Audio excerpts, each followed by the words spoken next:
Halo Stories, welcome to our podcast Kepoin Sejarah with Three Nation. Aku Sharon, Aku Tasya, Aku Kimiko, dan di sini kita bakalan ngulik, ceritain, dan nambahin pengetahuan kalian tentang sejarah di Indonesia yang menarik dan harus kalian tahu. so siapin cemilan dan posisi ternyaman kalian. and let's talk about history. Kali ini kita akan membahas salah satu peristiwa sejarah di Indonesia yang penting banget tapi jarang orang ketahui. Peristiwa ini sering dikenal dengan Perang Padang. Nah, Perang Padri ini sering disebut sebagai perang yang paling penting di Sumatera Barat. Dan ternyata nggak cuma tentang perang fisik loh, tetapi juga ada benturan antara ide, agama, dan juga adat istiadat.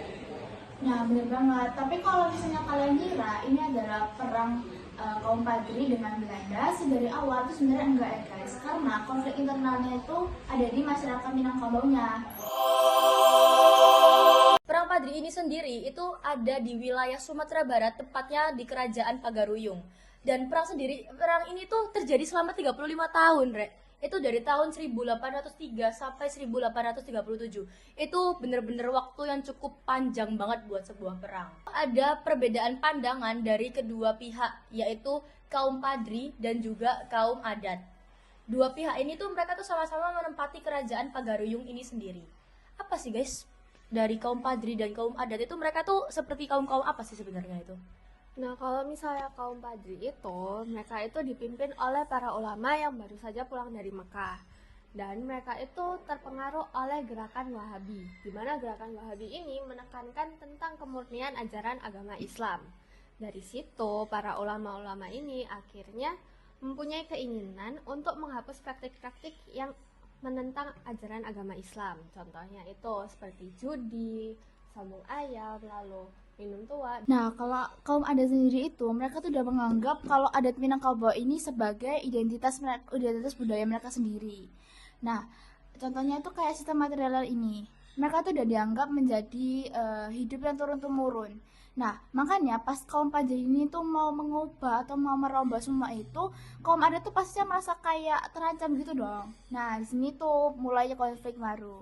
Di sini kaum adat itu memang udah capek banget buat ngehadapin si kaum Padri ini, karena kaum Padri itu memang dikenal cukup tegas dan keras untuk menegakkan aturan-aturan yang ada di situ. Akhirnya muncullah gesekan. Lalu kaum adat ini tadi yang udah nggak kuat tuh sama apapun yang dilakukan sama kaum Padri ini, akhirnya mereka itu melakukan tindakan fatal. Mereka itu tuh cuman memikirkan kaumnya sendiri, dan akhirnya mereka meminta bantuan kepada kolonial Belanda. Tentunya si kolonial Belanda ini dia nggak mau dong cuma kayak bantuin doang. Mereka tuh minta upahnya yaitu si kaum adat harus membukakan akses kepada Kerajaan Pagaruyung atau di daerah Sumatera Barat itu, kalau nggak salah. Bener nggak sih? Iya, benar banget. Nah, pada saat itu Belanda itu sedang mencari celah untuk memperluas kekuasaannya di Sumatera. Pada saat itu, saat kaum adat minta bantuan untuk Belanda, tentu saja Belanda tuh langsung menerima dan langsung masuk saja. Nah, akhirnya konflik internal itu menjadi konflik yang besar antara Padri dan juga Belanda. Dan akhirnya kaum Belanda itu didukung oleh sebagian besar kaum adat. Nah, jadinya kayak kaum adat tuh kayak nyebelin banget kan. Mereka tuh cuma mikirin kaumnya sendiri. Padahal kan itu tuh kayak Belanda tuh kan lagi mau menjajah Indonesia. Jadinya tuh kaum adat ini tuh malah ngebuka. Terus akhirnya Belanda tuh jadi lebih masuk ke Indonesia dan akhirnya menjajah Indonesia lebih jauh.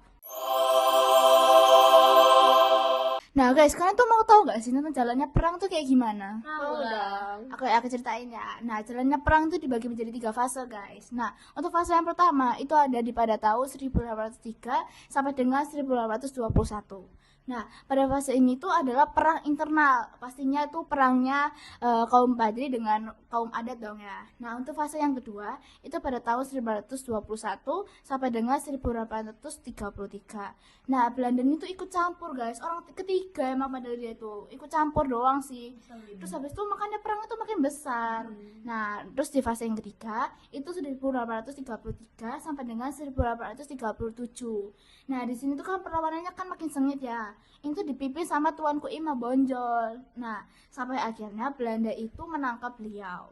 Kalau misalnya selain Imam Bonjol, kira-kira ada nggak sih tokoh lain yang mungkin itu berperan penting juga dalam Padri itu. Ada, aku tahu tokoh-tokohnya. Nah, di di kerajaan Pagaruyung ini tuh ada yang namanya Harimau Nan Salapan. Di sini tuh ada 8 ulama hebat. Salah satunya itu ada namanya tuh Tuanku Nan Renceh. Nah, Tuanku Nan Renceh itu dia tuh sebagai orang utama yang mendukung pergerakan dari perang Padri ini juga. Yang kedua itu ada yang namanya Tuanku Pasaman. Dia tuh juga salah satu tokoh dari perang Padri ini tadi.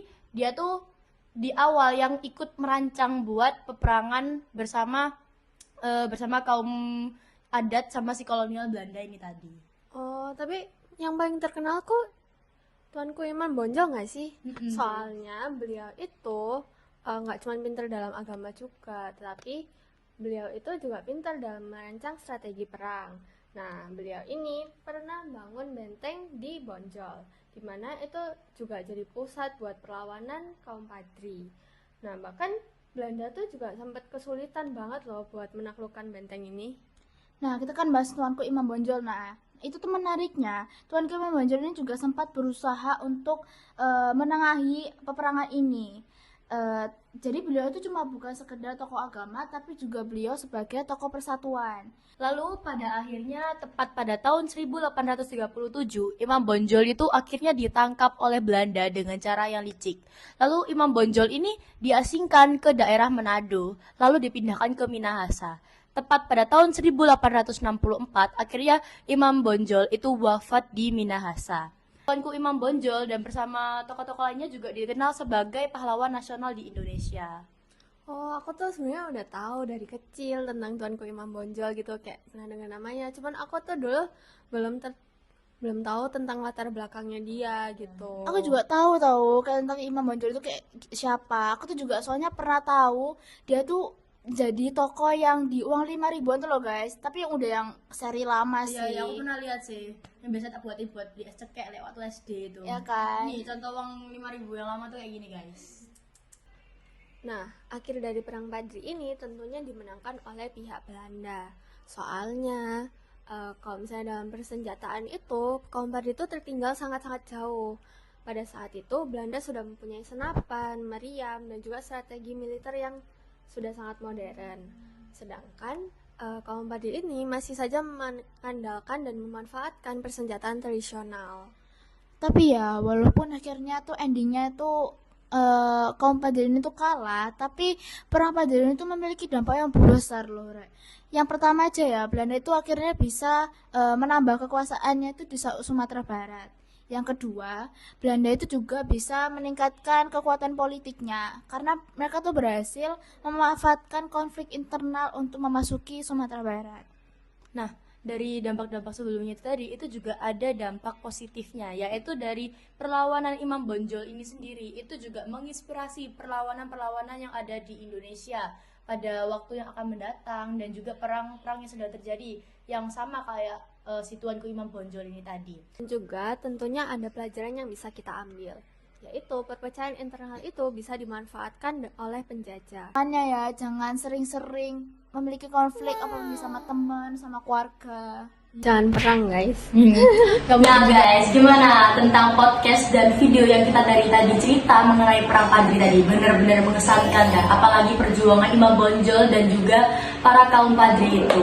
Dan semoga cerita tadi bikin kalian ngerti bahwa perjuangan para pahlawan kita itu bukanlah hal yang mudah. Imam Bonjol dan juga tokoh-tokoh pahlawan lainnya berjuang dengan keterbatasan yang mereka miliki, tetapi mereka tetap gigih dan semangat untuk melawan penjajah. Nah, thank you ya guys udah mau mendengarkan podcast kita kali ini, dan jangan lupa untuk belajar dari sejarah ya, karena bangsa yang besar itu adalah bangsa yang mau menghargai sejarahnya. See you next time!